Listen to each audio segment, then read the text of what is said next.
Hey YouTube, it is Trinity Productions, TrinityProSound.com coming at you again with another video. I know it's been a long time since we have had one up, but we are bringing you something special that a lot of you have asked for through our YouTube channel and also on Facebook. And we are bringing you the FBT Mitus 206LA. And this box, just to go through the specs on this thing real quick, it's got, well, it's a two-way line array box. Let's start there. It has two 6.5-inch BNC neodyme woofers in it with 1.7-inch voice coils. And then it has a 1.4-inch exit BNC neodyme driver with a 2.5-inch voice coil on. It's pretty big.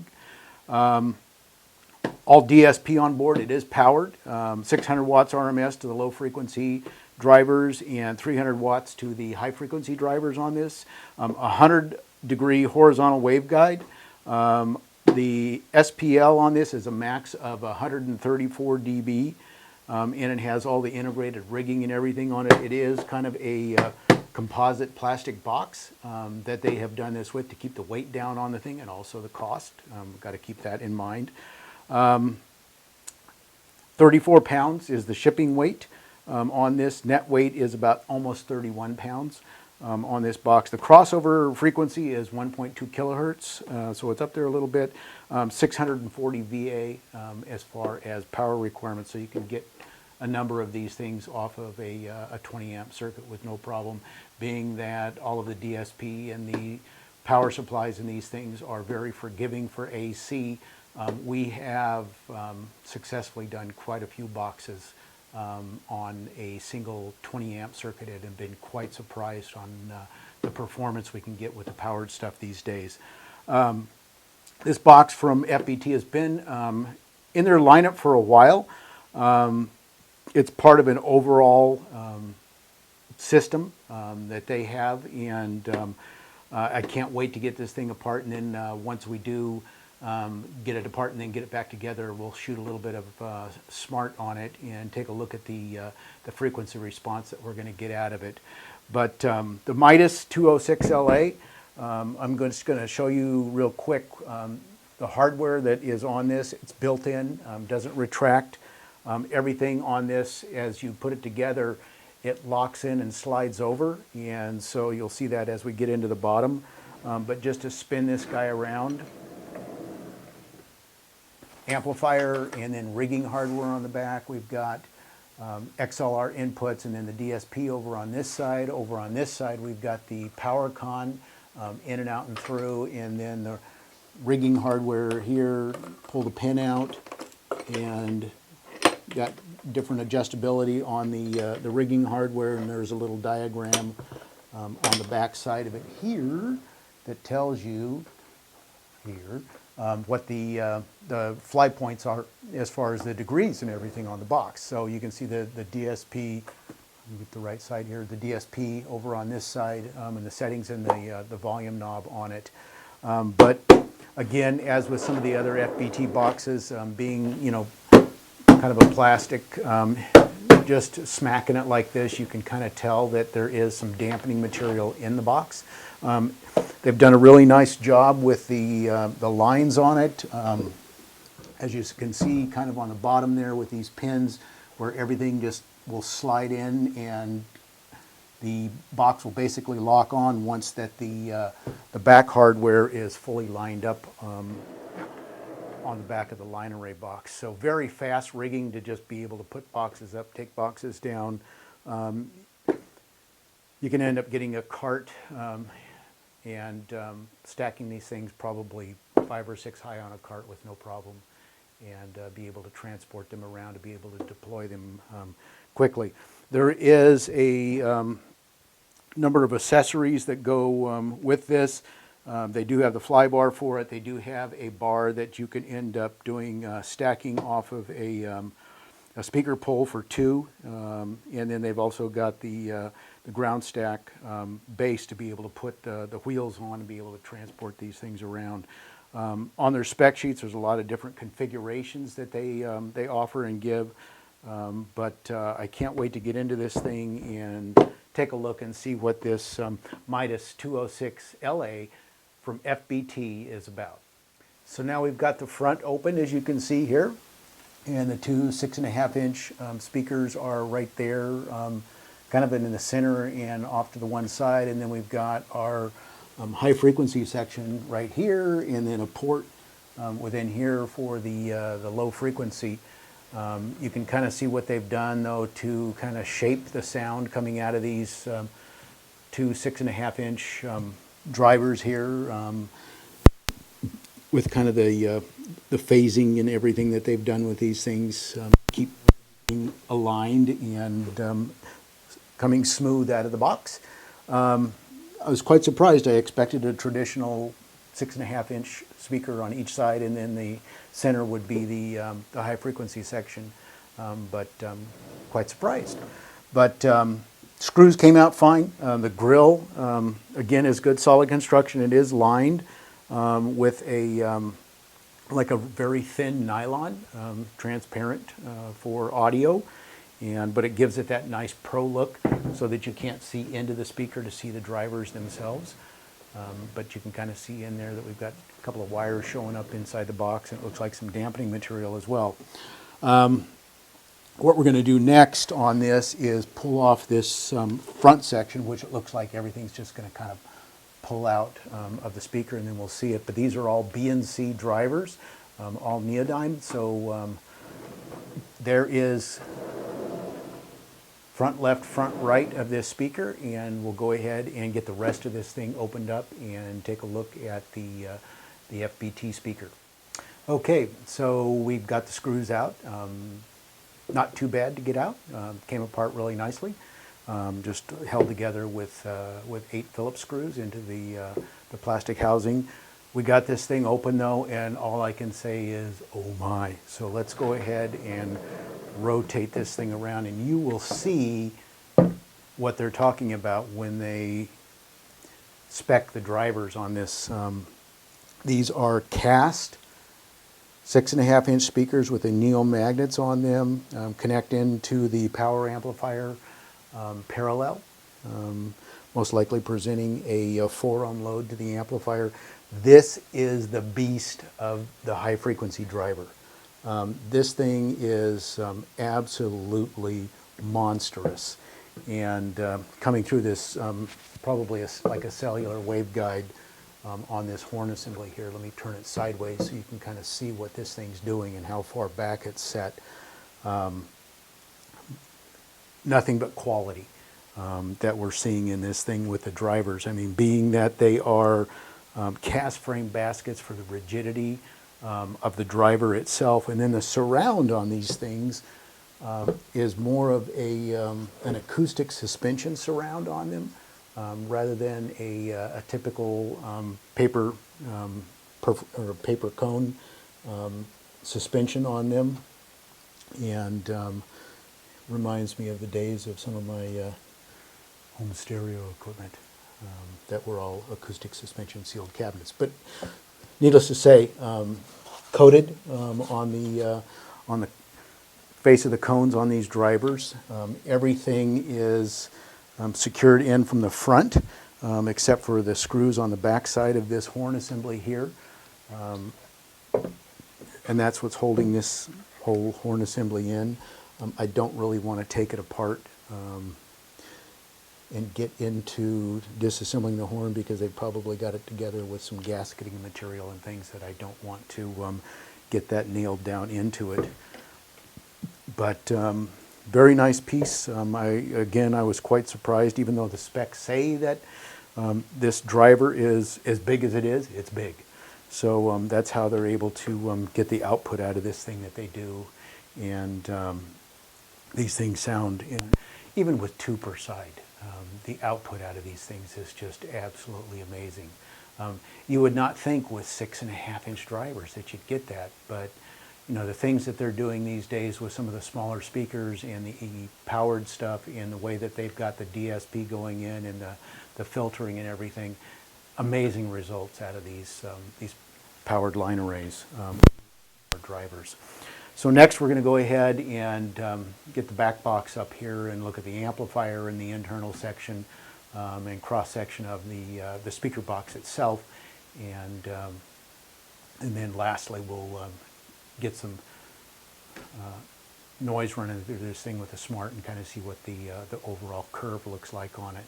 But I am very, very impressed with this Mitus 206LA from FBT Speakers. Well, I gave it a second thought and decided to take the horn assembly apart anyway. And so what we've done is taken the driver off, as you can see here, and exposed the little screen on here that keeps all the gunk out of it.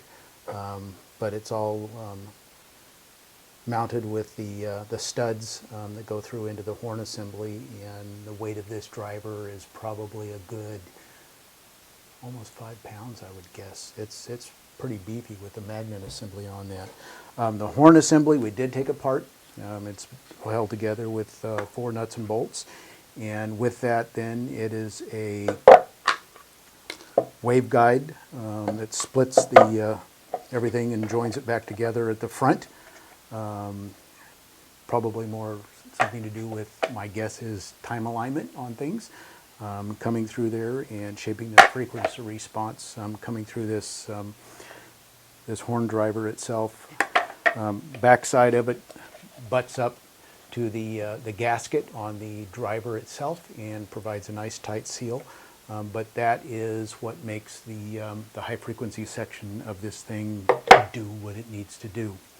So we'll go ahead and get this back together, and then we'll take a look at the internal workings and the amplifier and everything of this Mitus 206LA from FBT. Okay, so we got the horn section and everything back together. Now we're going to focus on the inside, and this is what the inside looks like. It does have some dampening material, foam, that we have seen on some of the other speakers in the FBT lineup. I think they saw the same type of foam in their Stage Max box, but that is what takes care of the resonance inside the box. Again, as with a lot of their boxes, the strengthening that they have done with all the ribbing inside this thing to give it some extra rigidity and strength for the type of box that it is. I mean, I'm pressing on this thing now, and we're wiggling the table more than we're moving the speaker cabinet itself. So, I mean, without the front even on this thing, it is fairly rigid. It does have some internal bracing that goes down each side to give it strength, and also for the support for the suspending and flying the line array system itself.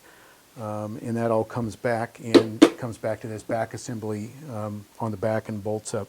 But no fans on the amplifier, which is wonderful. You don't have to worry about fans ever going bad or failing to spin up as on some other speaker brands that we will not mention that are starts with a Q. But really nice job on the inside, clean. One of the things that we did not mention is that over on this side of the box, you can see here that there's this release assembly, and that is what locks in, once this thing is slid over, locks into the next box up top, and there's a little cup up there for that, so that those boxes will just not arbitrarily slide over. So once you're taking it apart, you release that, pop it off, and back into the road case, or however you're going to transport these things go. So we'll go ahead and get the foam back in this thing, and then we're going to go ahead and pull the back assembly and take a look at what the amplifier and all of that on the back of this unit is all about. So now we've got the box open, the amplifier off the back, and you can just kind of see what's on the inside here as far as the strengthening and tying in for the fly hardware on this. Weight of the box, 5 pounds, if that. So, but it's still very rigid. It's got these sections in the center here that just keep the box very tight, very rigid as far as its construction is concerned. So we're going to set that aside and talk about the amplifier assembly. So after getting this amplifier assembly off, it is not just part of the amplification, which is housed in here, but this is also heat sink and structural support for the rigging hardware. So after we pulled off the end pieces that go through to that internal metal bracing, as well as it holds onto the back of the cabinet, this is also a structural piece that is all cast and has the fly hardware on the back of it as well. So all one integral unit. What we're going to do is, this is back assembly here with the amplifier in it is held on with some screws, and we're going to go ahead and take those out and see what the amplifier in this thing looks like and what that is all about. 900 watts of power in this thing, so quite impressive. So we're going to go ahead and get that pulled off and see what the amplifier of this Mitus 206LA from FBT is all about. Okay, so we did it. So let's take a look at everything. This is the back assembly, and it houses the amplifier, as well as being cast aluminum is going to help with heat dissipation for the amplifier as it's being driven, but you've got some cooling fins on there to help with heat dissipation on the inside of the cabinet. And then here is the amplifier assembly and processing.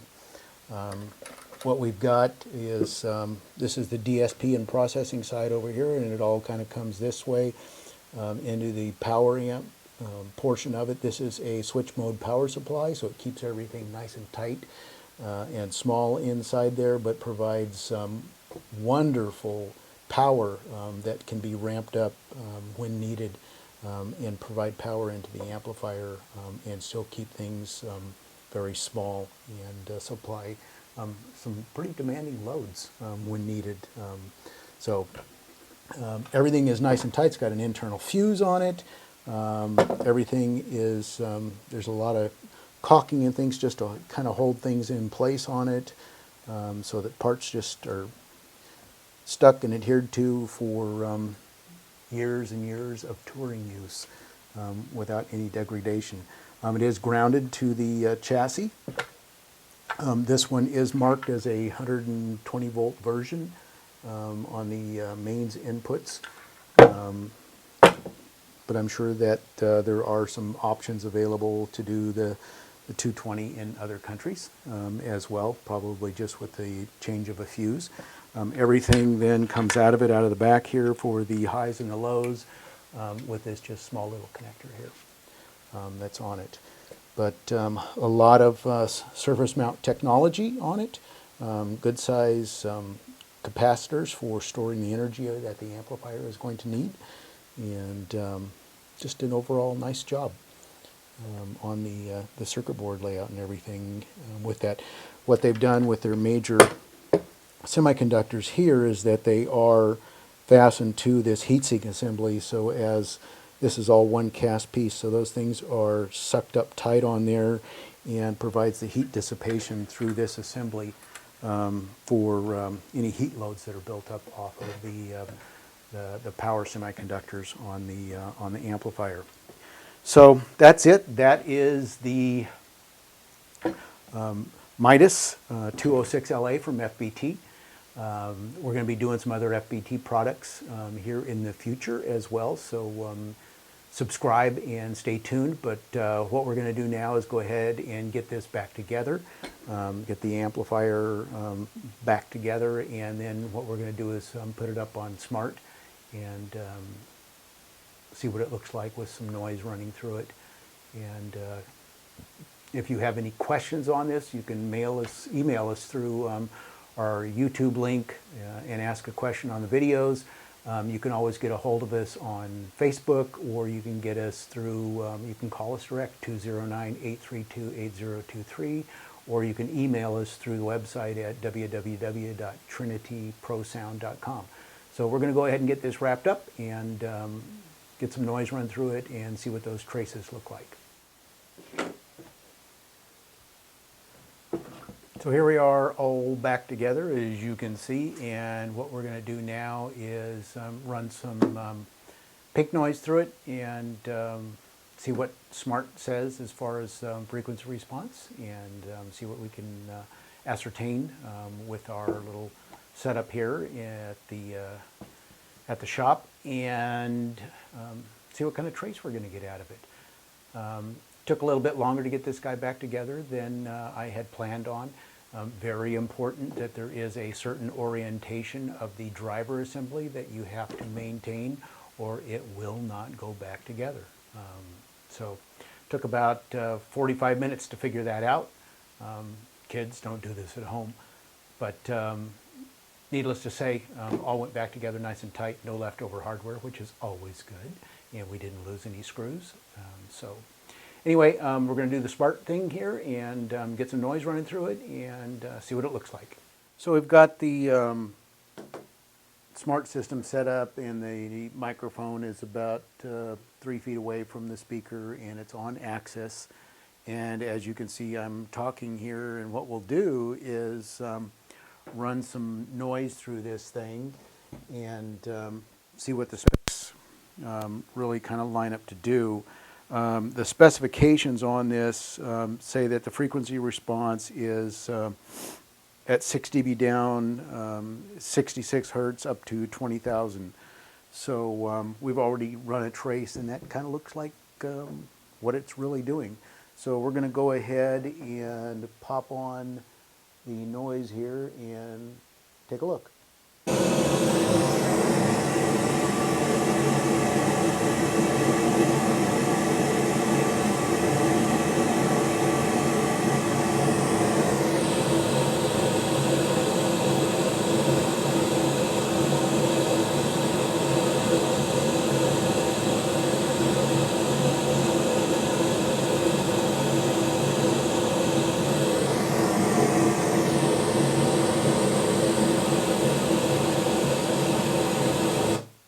So as you can see, as the noise is on, you can see that as it hits around that 70 hertz mark, it starts dropping off.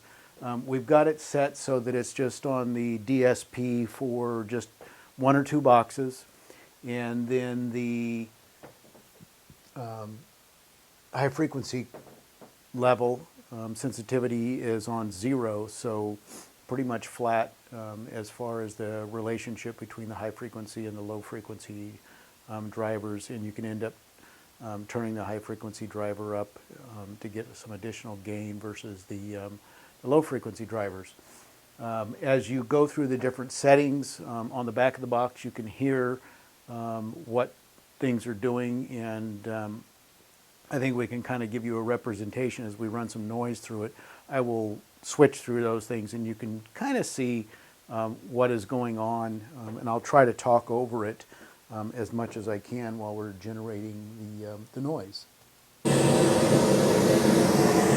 So right now, this is the first setting. We're going to go to setting 2. That introduces a little bit more high frequency for additional boxes. That's setting 3. Again, additional high frequency.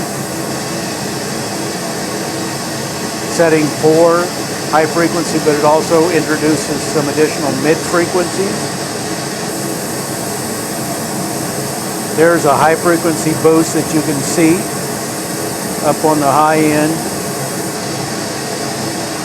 Brought that high frequency back down, and sounds like it did some mid frequency tuning. There it ended up bringing down the high frequency even more. There's some very high frequency boost on that setting, which is almost the last one. Yeah, that's the last one.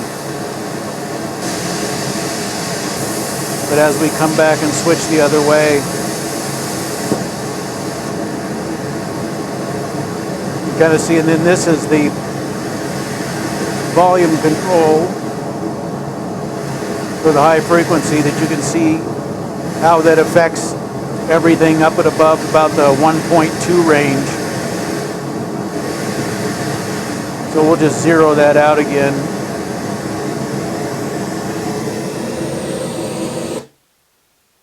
So you can kind of see with that, and hopefully hear a little bit through this microphone that I'm wearing, of what the different settings do.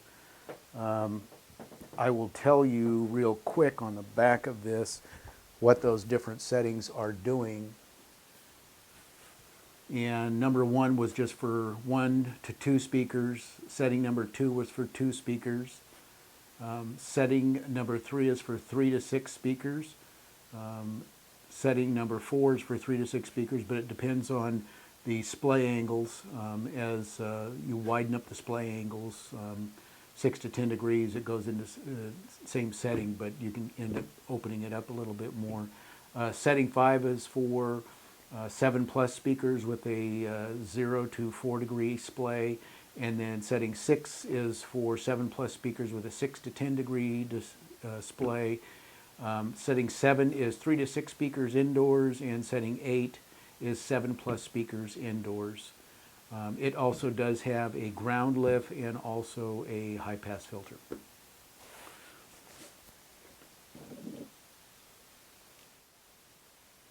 So that wraps up our review of the Mitus speaker here from FBT. This thing looks like it will do everything that they say it will do. The sound coming out of it, we played some tracks through it, and the sound that's coming out of it with a few more of these boxes for a rig would be quite amazing, especially with some of their subwoofers underneath of it as well. So highly recommend it. This is the Mitus 206LA powered box from FBT. And if you have any questions on it, feel free to get a hold of us. Trinity Productions, trinityprosound.com, area code 209-832-8023, or you can find us on Facebook or here on YouTube or on the internet at www.trinityprosound.com. Thanks for stopping by.